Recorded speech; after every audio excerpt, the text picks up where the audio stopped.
काश PWOLS का centre मेरे घर के पास होता।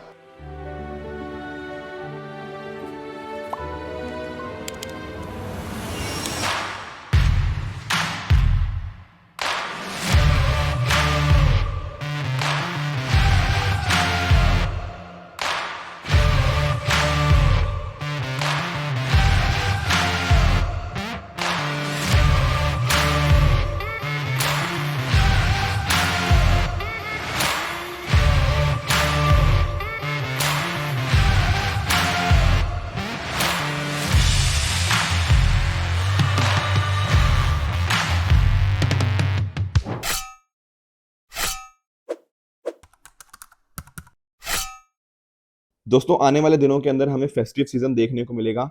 हमारी जो कैबिनेट है उसके द्वारा 15,000 करोड़ रुपया यहाँ पे अनाउंस किया गया है। अब ये पैसा यूज कहाँ किया जाएगा? देखो, आप जानते हो कि महंगाई बहुत ज्यादा है।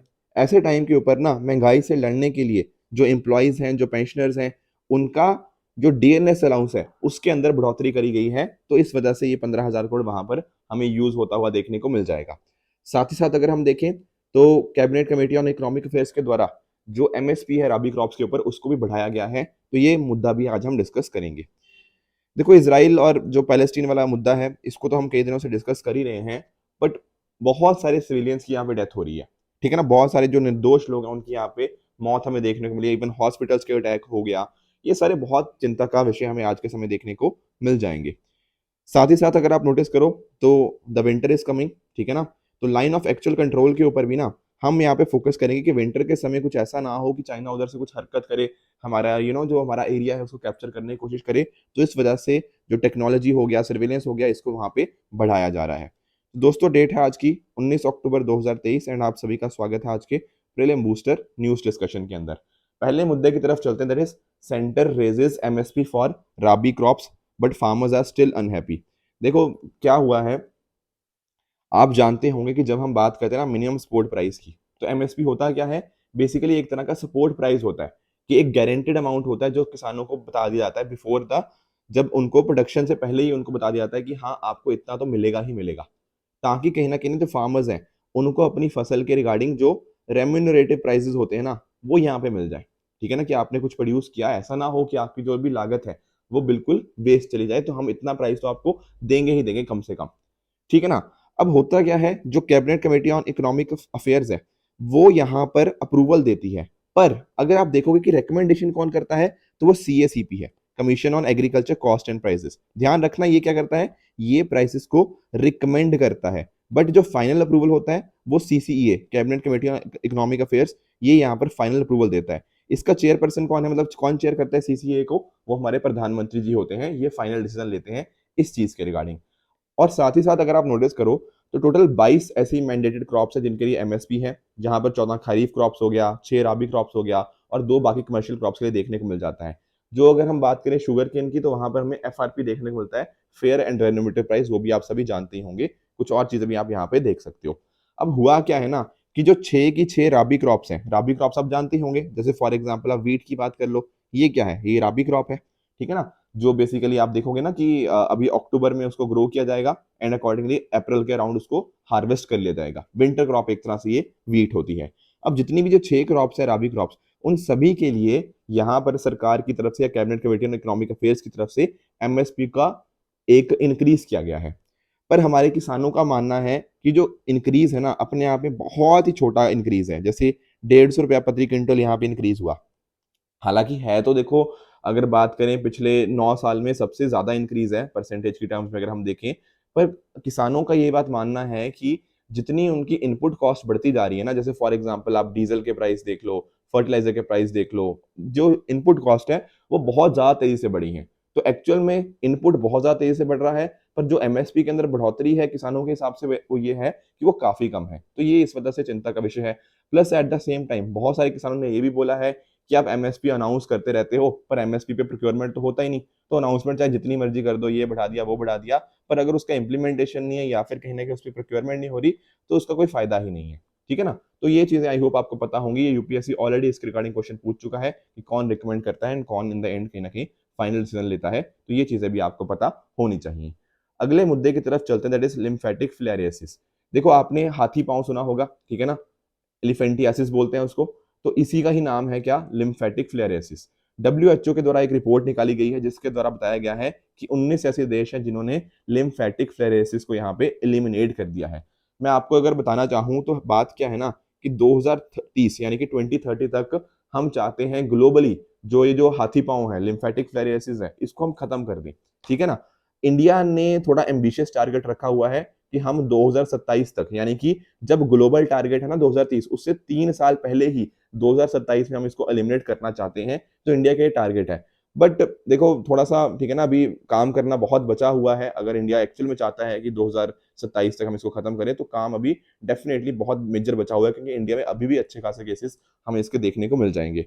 साथ ही साथ डब्ल्यूएचओ ने यह भी बताया है कि बांग्लादेश हो गया, लाओस हो गया, ठीक है ना, इन्होंने भी यहाँ पे एलिमिनेट कर दिया है। तो 2023 के अंदर ये दूसरी ऐसी कंट्री बन गई है, लाओ, हमें ये देखने को मिल जाएगी।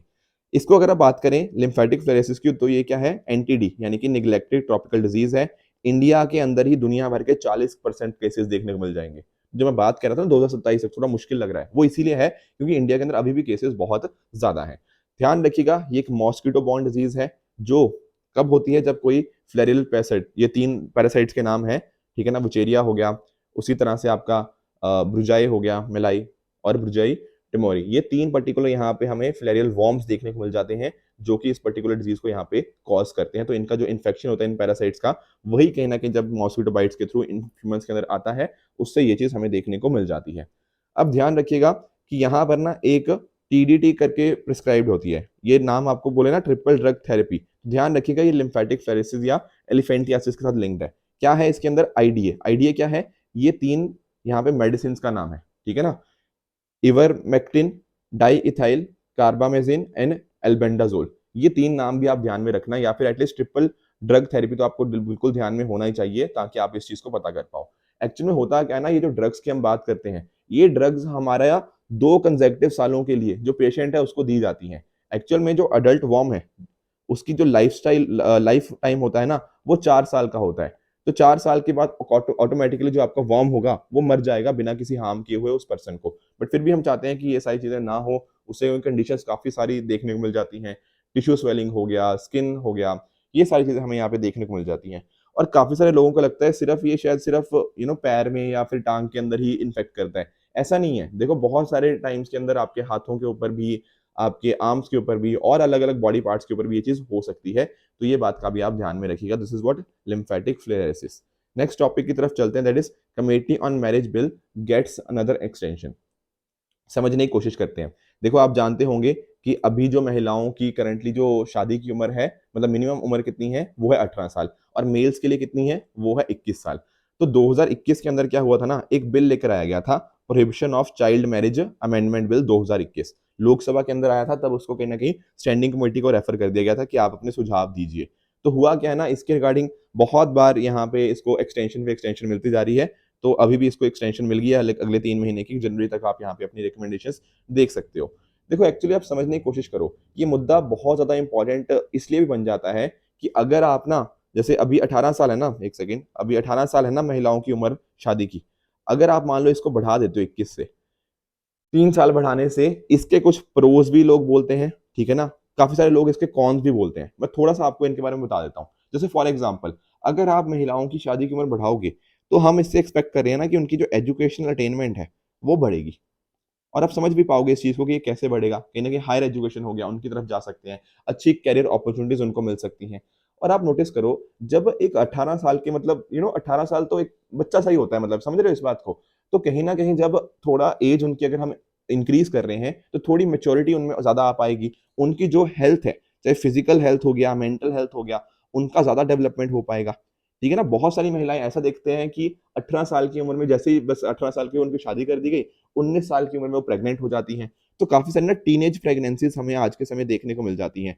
और इस टीनेज प्रेगनेंसीज का नेगेटिव इम्पैक्ट उस महिला के ऊपर होता है, उसके वो कैसे सोचती है उसके ऊपर होता है। तो मेंटल हेल्थ उसकी इम्पैक्ट हो सकती है। तो ये सारे कंसर्न्स उसकी, काफी सारी महिलाओं की, बच्चों की मतलब डेथ भी हो जाती है, ये सारी चीजें देखने को मिलती हैं। तो ये सारे कंसर्न्स हमें यहाँ पे देखने को मिलते हैं। तो अगर एज बढ़ती है तो वहां पर हेल्प हो पाएगी उनकी, डाइवोर्स रेट हो सकता है कम हो, जेंडर इक्वालिटी एक तरह से हम अचीव कर पाएंगे। हम बात करें ना पैरिटी की, तो अगर मेल्स की हम 21 बात कर रहे हैं तो फीमेल की भी हम यहाँ पे 21 यहाँ पे कर सकते हैं, क्योंकि ताकि उनको भी उतनी सोशल डेवलपमेंट उनकी हो पाए एंड उनको भी उतनी अच्छी अपॉर्चुनिटीज मिल पाए।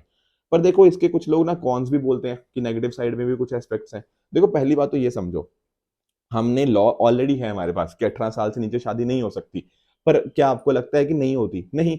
आज भी आप काफी सारी जगह में जाके देखो, राजस्थान का तो नाम आप जानते ही होंगे, और भी अलग अलग जगह है, राजस्थान अकेला कोई स्टेट नहीं है, और भी डिफरेंट डिफरेंट स्टेट्स हैं जहां पर महिलाओं की 15 साल 14 साल इस उम्र में भी शादी कर दी जाती है। तो अगर ऑलरेडी एक लॉ एग्जिस्ट करता है 18 साल का, आप भले ही इसको 21 साल कर दो या जितने मर्जी साल कर दो, जब उस लॉ का इंप्लीमेंटेशन ढंग से नहीं है तो क्या ही पॉइंट है उस चीज का। Getting it? साथ ही साथ जो कल्चरल बिलीफ्स हैं वो काफी लंबे टाइम से इसी डायरेक्शन में चले आ रहे हैं। तो जो उनके ट्रेडिशंस के लोग देखते हैं कि यार हमारे ट्रेडिशन के साथ ही भेदभाव कर रहे हैं या छेड़छाड़ कर रहे हैं, तो इस तरह की चीजें हमें यहाँ पे देखने को मिल जाती हैं। कुछ और कंसर्न्स भी आ सकते हैं। तो बट मेजरली इसके डेफिनेटली पॉजिटिव्स काफी ज्यादा हैं और नेगेटिव्स तो थोड़े बहुत ही हैं। बट अभी क्या हुआ है, इस पर्टिकुलर जो कमेटी थी यहाँ पे इसको 3 महीने की एक्सटेंशन और यहाँ पे देखने को मिल जाएगी। ठीक है, थोड़ा मैं अगर आपको इसकी हिस्ट्री में लेके चलूँ ना, तो आप यहाँ पर पढ़ भी पाओगे। जैसे फॉर एग्जांपल अगर हम बात करें तो यहाँ पर जैसे कल मैंने आपको स्पेशल मैरिज एक्ट के बारे में भी बताया था, उसके अंदर भी, और आपको जो prohibition of child marriage act 2006 है, यहाँ पर भी एज मेंशन कर रखी है 18 साल महिला के लिए और 21 साल आपके मैन के लिए। ये सारी चीजें हमें पता होनी चाहिए। हिंदू मैरिज एक्ट की बात करें तो वहां पर भी ये चीज मेंशन है। एज ऑफ कंसेंट बिल जो 1927 में आया था, उस टाइम के ऊपर 12 साल से नीचे की शादी मना करी गई थी, उससे ऊपर यहाँ पे कर सकते थे। शारदा एक्ट, ठीक है, ये शारदा एक्ट का नाम तो बिल्कुल ध्यान में रखना, डायरेक्टली क्वेश्चन भी आ सकता है कि शारदा एक्ट किस चीज के साथ लिंक्ड है। ध्यान रखना इसी के साथ जो एज होती है ना, इसी के साथ यहाँ पे लिंक्ड है। बाकी इंडियन पिनल कोड हो गया, ये तो चलो उस टाइम की बात है, ये तो आपको इतना ध्यान में रखने की जरूरत नहीं है, बट एक बेसिक आइडिया आपको यहाँ पे पता होना चाहिए। तो ये जो अगर बिल आता है तो इससे ये सारी चीजें हमें देखने को मिल जाएंगी। साथ साथ बहुत सारे एक्ट जैसे मुस्लिम पर्सनल लॉ हो गया, आपका इंडियन क्रिश्चियन मैरिज एक्ट हो गया, Parsi marriage and divorce act हो गया, स्पेशल मैरिज एक्ट हो गया, Hindu marriage act, foreign marriage act, ये सारे के सारे साथ ही साथ इमेंड होंगे ताकि इनके अंदर भी चेंजेस लेकर आए जा पाए। ठीक है ना? तो ये चीजें आई होप आपको पता होनी चाहिए इस पर्टिकुलर एक्ट के रिगार्डिंग। और अगर कोई इस चीज के रिगार्डिंग इसके वायलेट करता है तो वहां पर भी प्रॉपर पनिशमेंट्स हैं कि 5 साल तक की आपको यहाँ पे ठीक है ना चीजें हो सकती हैं, ये सारी चीजें। तो ये सारी चीजें आपको अमेंडमेंट्स वगैरह ये सारा एक बेसिक आइडिया पता होना चाहिए। बाकी जब वापस से ये आएगा पार्लियामेंट के अंदर तब हम इसको और भी डिटेल में चर्चा कर लेंगे, क्योंकि तब मेंस पर्सपेक्टिव से भी इम्पैक्टिंग पॉइंट हो जाता है। अभी एक बेसिक आइडिया लेना ही काफी है हमारे लिए। नेक्स्ट टॉपिक की तरफ चलते, that is freedom from avian influenza. Avian जब हम बात करते हैं, ये थोड़ा बर्ड, जो बर्ड फ्लू आपने सुना होगा ना, उसकी यहाँ पे एक्चुअल में बात हो रही है। मैं थोड़ा आपको यहाँ पे समझाने की कोशिश करता हूँ। एक हमारे पास ना world organisation for animal health है। इंडिया ने ना कुछ टाइम पहले क्या किया था, कुछ टाइम पहले इंडिया ने बताया था कि जो हाई पैथोजेनिक एवियन इन्फ्लुएंजा है, यहाँ पर इंडिया इससे फ्री हो चुका है कुछ पर्टिकुलर स्पेसिफिक पोल्ट्री कंपार्टमेंट्स के अंदर। तो इंडिया ने तो अपनी तरफ से बोल दिया, उसको अप्रूव इसने कर दिया है अब world organisation for animal health के द्वारा। अब थोड़ा सा एवियन इन्फ्लुएंजा के बारे में जानने की कोशिश करते हैं। जैसे मैंने आपको बताया, इसको बर्ड फ्लू भी बोलते हैं। तो ये एक ऐसी बीमारी है जो प्राइमरीली आपकी बर्ड्स को इफेक्ट करती है, और ये जो पर्टिकुलर किसके द्वारा कॉज करी जाती है, इस पर्टिकुलर वायरस ऑर्थो मायोक्सी वेरेडी फैमिली, इस पर्टिकुलर वायरस फैमिली को ये बिलोंग करता है, उसके द्वारा ये जो बर्ड फ्लू है वो कॉज किया जाता है। अब इसकी ना कुछ सब टाइप होती हैं। एक होती है लो पैथोजेनिक एवियन इन्फ्लुएंजा और दूसरी हो जाती है आपकी हाई पैथोजेनिक एवियन इन्फ्लुएंजा। देखो इसकी अगर बात करें लो पैथोजेनिक की, तो यहाँ पर इसकी इलनेस बहुत ही कम होती है या फिर अननोटिस भी हो सकती है कि बिल्कुल ही लो लेवल के ऊपर ना उसका इम्पैक्ट हो रहा है। वेरस जब मैं बात करता हूँ हाईली पैथोजेनिक की, यहाँ पर कहीं ना कहीं उनके अंदर डेथ्स होती हैं बर्ड्स के अंदर, ये सारी चीजें देखने को मिल जाती हैं। तो इंडिया के अंदर जो हमें देखने को मिला है ना, वो कुछ स्पेसिफिक पोल्ट्री कंपार्टमेंट्स के अंदर किससे छुटकारा मिला है, किससे फ्रीडम मिली है, हाईली पैथोजेनिक एवियन इन्फ्लुएंजा के हमें देखने को मिल जाएगा। अब एक ही चीज इंपॉर्टेंट समझना, आप लोग सोचते होंगे सर ये बर्ड फ्लू है, तो क्या ये सिर्फ बर्ड्स को इम्पैक्ट करता है और ह्यूमन को इम्पैक्ट नहीं करता? देखो एक्चुअल में ना ये स्टेटमेंट कहनी थोड़ी गलत है। अगर आप ये कहोगे ना कि ह्यूमन को बिल्कुल भी इम्पैक्ट नहीं करता, तो वो स्टेटमेंट गलत हो जाएगी।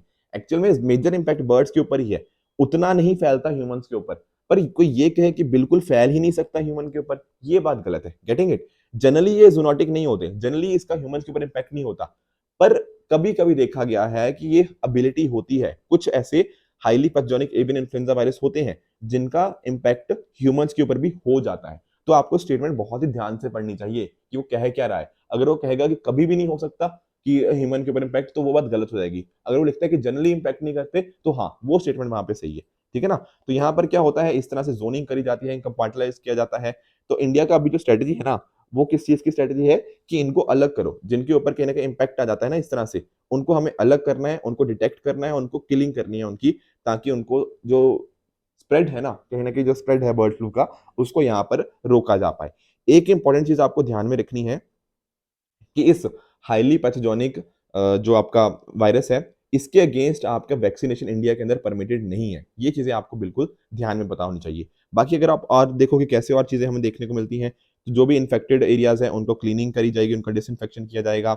साथ ही साथ एक बार जब ये सारा चीजें होगी, उसके बाद उसका सर्वेलेंस प्लान उनका देखा जाएगा। तो ये सारी हमारी स्ट्रेटजीज हैं जिनको हम यहाँ पे फॉलो करते हैं। उसी तरह से WHO भी इसको मॉनिटर करता है, उसका एक यहाँ पर एक रिस्पॉन्स सिस्टम है GISRS, यानी कि global influenza surveillance and response system. तो ये नाम भी आप यहाँ पे ध्यान में रखिएगा। अगले टॉपिक की तरफ चलते हैं, that is India likely to sign deal with US for 31 MQ-9B drones by February 2024। देखो ये टॉपिक ना मैंने पहले भी डिस्कस किया था, आपको याद होगा आज से आई थिंक 4 महीने पहले हमारे प्रधानमंत्री मोदी जी गए थे USA विजिट के ऊपर, तब हमने इसके बारे में जिक्र किया था MQ-9B ड्रोन्स के बारे में।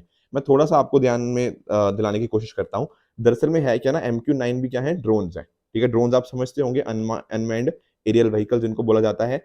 यहाँ पे इसके दो वेरिएंट्स हैं, एक तो स्काई गार्जियन, एक होता है सी गार्जियन। देखो नाम से क्लियर है, ये स्काई की बात कर रहे हैं, यहाँ सी की बात, बेसिकली जो मैरीटाइम वेरिएंट है। अब ड्रोन्स की मदद से आप क्या कर सकते हो, बेसिकली निगरानी रख सकते हो। तो ये जो पर्टिकुलर ड्रोन्स है ना, ये किसी भी टाइप ऑफ वेदर के ऊपर किसी भी तरह से वर्क कर सकते हैं। इनकी आप मैक्सिमम रेंज देख सकते हो 11,000 किलोमीटर के आसपास हमें देखने को मिल जाएगी। एल्टीट्यूड भी इनका अच्छा खासा हमें यहाँ पे देखने को मिल जाएगा। तो देखो जो हमारा जैसे चाइना के साथ आप जानते हो, जैसे लाइन ऑफ एक्चुअल कंट्रोल की अगर मैं बात करूं, तो वहां पर चाइना क्या कर रहा है, अपनी किस तरह से मिलिट्री बिल्डअप कर रहा है, क्या उनकी ट्रूप मूवमेंट है, वो सारी चीजें यहाँ पे उनकी सर्वेलेंस वगैरह हम यहाँ पे इन ड्रोन्स के माध्यम से कर सकते हैं। तो इंडिया की जो एफिशिएंसी है इस डायरेक्शन में काफी बढ़ेगी। उसी तरह से आपको ध्यान में रखना है, यहाँ पे जनरल एटॉमिक्स है, ये यहाँ पे इसको बना रही है, ठीक है, MQ-9B को। यहाँ पर आपको समझने वाली बात ये है कि इनकी ना इंडिया के अंदर भी फैसिलिटीज यहाँ पे बनेंगी, ठीक है ना। तो यहाँ पे आप नोटिस करो कि जो जनरल एटॉमिक्स है ये क्या करेगी, ये इंडिया के अंदर एक फैसिलिटी बनाएगी, MRO जो फैसिलिटी होती है, मेंटेनेंस रिपेयर एंड ओवरहॉल की। तो इंडिया के अंदर जो डिफेंस की इंडिजिनाइजेशन है, उसको भी यहाँ पर इसके थ्रू एक बूस्ट मिलता हुआ हमें यहाँ पे देखने को मिल जाएगा। तो यहाँ पर ये डील 2024 तक हो जाएगी एंड कहीं ना कहीं 2027 तक अकॉर्डिंगली हमें ये चीजें धीरे धीरे करके मिलती रहेंगी। ये चीजें आपको पता होनी चाहिए। बात करें, देखो जैसे मैंने आपको बताया ना, ये जो चाइना वाले बॉर्डर के तो ऊपर हो ही गया, उसी तरह से अगर हम बात करें मैरीटाइम की, तो यहाँ पर एक्चुअल में ना इसकी जो कॉस्ट होगी वो काफी कम होगी। अब अभी आज के टाइम के ऊपर अगर आपको मान लो ये सारी चीजें करनी है, सर्विलेंस वगैरह करनी है, तो उसकी जो कॉस्ट आती है ना वो ज्यादा आती है। और अगर एक हमारे पास ये MQ-9B ड्रोन्स हो जाएंगे, तो एक्चुअल कॉस्ट का सिर्फ 20% ही लगेगा। तो उस वजह से भी कहीं ना कहीं हमारी जो कॉस्ट भी बचेगी और कहीं ना कहीं हम अच्छे ढंग से अपनी सर्वेलेंस भी कर पाएंगे जो बॉर्डर्स वगैरह की। तो ये चीजें आपको यहाँ पे पता होनी चाहिए। तो आज मैंने आपको होमवर्क दिया है, ठीक है ना, ये सारे कुछ क्वेश्चंस। देखो यहाँ पर ना एक दो क्वेश्चंस मैंने ऐसे दिए हैं जो शायद आपको लगे कि सर ने आज पढ़ाई नहीं। देखो सेंट्रल बैंक डिजिटल करेंसी मैंने आपको बहुत बार पढ़ाया हुआ है, ठीक है ना। तो एक बार ट्राई करना, इसका आंसर मुझे बताने की कोशिश करना कि इसका आंसर क्या होना चाहिए। अपार कार्ड मैंने इसलिए पूछा है क्योंकि सुमित सर ने देखो एडिटोरियल में करवाया था, तो इंपॉर्टेंट है, एक बार कोशिश करना इसको भी अटेम्प्ट करने की। कल तो मैं आपको बनना समझा ही दूंगा कि इसका आंसर होता है क्या है। उसी तरह से बाकी दो क्वेश्चन तो डेफिनेटली आज पढ़े ही हैं, जिनका आप मुझे नीचे कमेंट्स में आंसर करोगे। एक मैं आपको होमवर्क दे रहा हूँ आसियान ग्रुपिंग के बारे में, बहुत बार डिस्कशन किया है कौन कौन सी कंट्रीज इसके अंदर आती हैं, तो ट्राई करना इसको भी। दूसरा मैं आपको होमवर्क दे रहा हूँ eastern and western dedicated freight corridor के रिगार्डिंग कि इनमें से कौन सी कंट्रीज हैं। देखो इन क्वेश्चंस को ना ट्राई किया करो डेफिनेटली आंसर करने की, क्योंकि बहुत सारे टॉपिक्स भी हम यहाँ पे पढ़ लेते हैं। कल जो मैंने आपको होमवर्क दिया था उसका क्विकली एक बार आंसर बताता हूँ। जैसे नेशनल ग्रीन हाइड्रोजन मिशन कि जनवरी 2021 के अंदर यहाँ पे अप्रूव हुआ था, बिल्कुल गलत है। देखो यहाँ पर अभी ये रिसेंट का ही प्रोग्राम है, जनवरी 2023 के अंदर इसको अप्रूव किया गया था, नेशनल ग्रीन हाइड्रोजन मिशन को हमारी यूनियन कैबिनेट के द्वारा। वर्ल्ड फूड डे की थीम इस बार की water is life, water is food, leave no one behind, बिल्कुल ठीक बात है। कॉन्स्टिट्यूशन बेंच की बात करें तो यहाँ कह रहा है कि मिनिमम पांच जजेस होते हैं यहाँ पर, ये बात बिल्कुल करेक्ट है। एक ना क्वेश्चन मैंने पूछा था कल टर्म इंतिफादा के बारे में, ये क्या वर्ड है या किससे लिंक्ड है। देखो एक्चुअल में अभी जैसे आप जानते हो ना, जैसे हमास हो गया, हिजबुल्लाह हो गया, ये कहीं ना कहीं इसराइल के साथ कॉन्फ्लिक्ट के अंदर है। तो यहाँ पर ना एक्चुअल में थोड़ा आपको मैं हिस्ट्री में लेके चलता हूँ। अब यहाँ पे नोटिस करना, ये आपकी लोकेशन आ गई, ठीक है ना। यहाँ पर आप जानते हो वेस्ट बैंक हो गया, गाजा पट्टी हो गया, ये आज के टाइम के ऊपर हमें पैलेस्टीन के मेजर कंट्रोल के अंदर देखने को मिल जाते हैं। अब जो हमास है ना, वो यहाँ आपको देखने को मिलेगा गाजा पट्टी के ऊपर, ठीक है ना। ये क्या है, पैलेस्टीन की एक मिलिटेंट ग्रुप आप यहाँ पे इसको कह सकते हो। ऐसा बोला जाता है कि जो भी यहाँ पे गाजा पट्टी के अंदर लगभग 20 लाख के करीब के जो पैलेस्टीनियंस रहते हैं, उसकी गवर्निंग किसके हाथ में है? हमास के हाथ में है। ये एक तरह का टेररिस्ट ग्रुप है, इजराइल के द्वारा ऐसा बोला गया है। यूएस हो गया, यूरोपियन यूनियन हो गया, यूनाइटेड किंगडम और भी बहुत सारी कंट्रीज ने इसको यहाँ पे इस तरह से टेररिस्ट ऑर्गेनाइजेशन का दर्जा दे रखा है। अब हुआ क्या था ना, अगर आप नोटिस करो, जो यहाँ पे हमें पीएलओ देखने को मिलता है वेस्ट बैंक के अंदर, ये थोड़ा पीस वाले लोग हैं, ठीक है ना। यहाँ पे उतना ज्यादा ये लोग उसमें नहीं मानते मिलिटेंसी या फिर इस सभी चीजों के अंदर। तो यहाँ पर क्या हुआ, लेट 1980s के अंदर ना फर्स्ट पैलेस्टीनियन इंतिफादा हमें देखने को मिलता है। इंतिफादा एक तरह की रेजिस्टेंस मूवमेंट होती है, एक तरह की अपराइजिंग होती है। तो जैसे इजराइल के द्वारा वेस्ट बैंक और गाजा पट्टी के ऊपर का थोड़ा कंट्रोल आ रहा है, उसके अगेंस्ट यहाँ पे एक अपराइजिंग हमें यहाँ पे देखने को मिल जाती है। अब ध्यान क्या रखना है, ध्यान यही रखना है कि हमास जो है ना, वो कहीं ना कहीं मिलिटेंट स्ट्रेटजी के ऊपर वर्क करता है। जो पीएलओ है, पीएलओ कहीं ना कहीं इस चीज के ऊपर, ये जो इस तरह की मिलिटेंसी है या फिर रेजिस्टेंस स्ट्रेटजी जो ये यूज कर रहे हैं, वो उसके ऊपर वर्क नहीं करता था। तो हमास ने सोचा कि यार ये तो अच्छे से काम नहीं कर पा रहे पीएलओ वाले, तो उसने इंतिफादा के थ्रू ये पर्टिकुलर चीज हमें बनती हुई देखने को मिल जाती है। उसी तरह से अगर मैं बात करूं हिजबुल्लाह की, तो हिजबुल्लाह आपको यहाँ पे लेबनान के अंदर देखने को मिल जाएगा, ठीक है ना। यहाँ पे बोला जाता है इनको, ये अपने आप को पार्टी ऑफ गॉड के नाम से भी बोलते हैं, ठीक है। तो यहाँ पर ईरान का इनको यहाँ पे कंट्रोल है, ईरान की फंडिंग वगैरह इसके द्वारा देखी जाती है।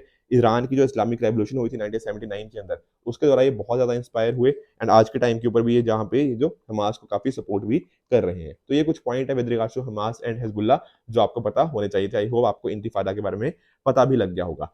साइक मिशन के बारे में मैंने आपसे कल पूछा था, तो देखो पहली बात तो ये कह रहा है कि इसको रॉस्कोमोस और इसरो ने यहाँ पे लॉन्च किया है, बिल्कुल गलत है। यहाँ पे इसको लॉन्च किया गया किसके द्वारा? इसको नासा के द्वारा यहाँ पे लॉन्च किया गया है। कहाँ से? फ्लोरिडा से यहाँ पे इसको लॉन्च किया गया है। अब है क्या ना, जो साइक है वो एक तरह का एस्ट्रॉइड है, जो कि आपको देखने को मिलेगा कहाँ पर? आपको मार्स और जुपिटर के बीच में जो एस्ट्रॉइड बेल्ट है वहां पे आपको देखने को मिल जाएगा। अब इस पर्टिकुलर मिशन को लॉन्च इसलिए किया गया है ताकि हम चाहते हैं कि इसको स्टडी करें और कहीं ना कहीं हम पता कर पाएं कि एक्चुअल में अर्थ का फॉर्मेशन कैसे हुआ है, या फिर अर्थ की कोर के अंदर हमें क्या क्या चीजें देखने को मिलती हैं। क्यों ऐसा क्यों है? क्योंकि देखो जो साइक है ना, उसका जो आप उसके जो मेन एलिमेंट्स की बात करोगे, वो हमें कौन से देखने को मिलते हैं? वो आपको आयरन और निकल, ये दो चीजों से मेजरली इसका कॉम्पोजिशन है। और हमारी जो धरती का कोर है वो भी कहीं ना कहीं इन्हीं से बना हुआ है। तो यहाँ पर ना इसके माध्यम से हम स्टडी करने की कोशिश करें अर्थ के कोर को। तो ये कुछ पॉइंट आपको यहाँ पे पता होना चाहिए। तो मार्स और जुपिटर के बीच में जो बेल्ट है मेटालिक एस्टेरॉइड, उसमें से हमें ये देखने को मिल जाएगा। 16 साइकिल की बात कर रहा हूँ, उसकी डिफरेंट डिफरेंट मिस्ट्रीज इससे पता लगेगी एंड हम डिफरेंट प्लैनेट्स के बारे में भी अकॉर्डिंगली समझ पाएंगे। तो इसका आंसर क्या बन गया? पहला ठीक है, दूसरा गलत है। तो नॉट करेक्ट पूछा था, तो सेकंड इज नॉट करेक्ट, ठीक है ना। तो ये हो गया आज का डिस्कशन। अगर आपको इस लेक्चर की पीडीएफ चाहिए तो आप हमारे Telegram channel PW only official पे जाके इस लेक्चर की पीडीएफ को एक्सेस कर सकते हो और अपनी प्रिपरेशन को और भी बेहतर बना सकते हो। तो इसी तरह से आप भी अपने एंड पे हार्ड वर्क करते रहिए। Good bye and good luck.